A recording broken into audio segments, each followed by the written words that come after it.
So I want to tell a story about one of the times that I was able to close a deal at MSRP on a car that we did have wiggle room on. Not necessarily proud of it, but it is something that dealerships want you to do. They want everyone to try to be able to hold as much gross as possible, so gross income, of course. And that's kind of weird sometimes. So this particular time, I had this couple, and they were looking at an Outback, which at the time we were doing something in the neighborhood of like $5,000 off, and this is on a $36,000 Outback. So they wanted to be at $1,000 a month. That's what they told me that they wanted to be at.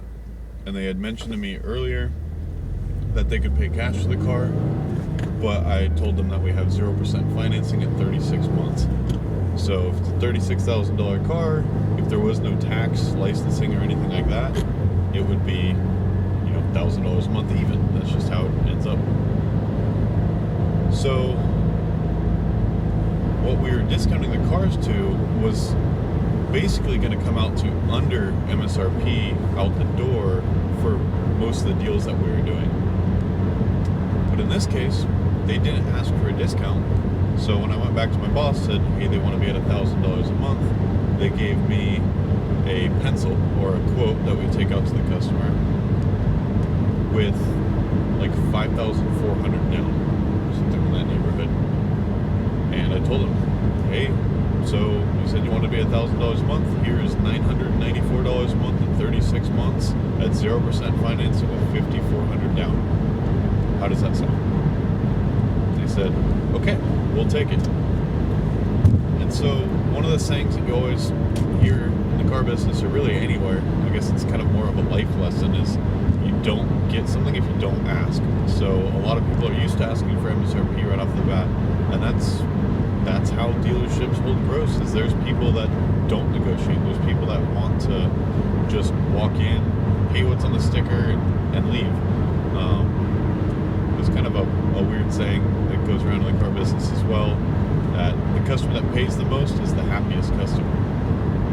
Which, they're not happier because they paid more.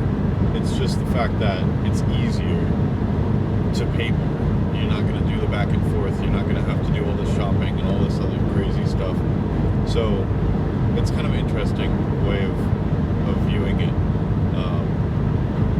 I was kind of expecting the customer to come back and tell me, oh, no, I wanted to be at $1,000 a month with zero down.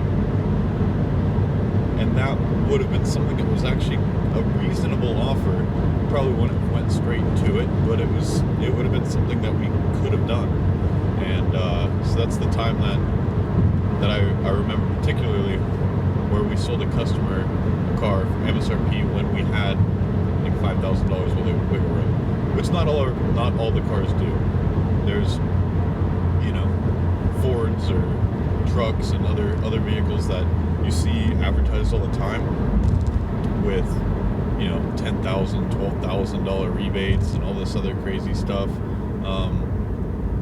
And we have cars that we don't even have $1,000 of profit in, and that's kind of a weird place to be. Is as a consumer, you don't know what those cars are. You don't know which ones you can get huge discounts on. But if I was to tell you that we have a $22,000 Impreza that's brand new, someone offered us $12,000 for that car, that would be ridiculous. That's just like a huge loss. We're not going to give you $10,000 off. But on a Ford F-150 or another car like that, maybe that's something that's reasonable, especially with a car that's going out of model year. So it's really hard for the consumer to know what a good deal is and what type of discounts to ask for, because there's so much variance in the market. So yeah, just wanted to go into a little bit of details about that, and yeah, thank you for watching.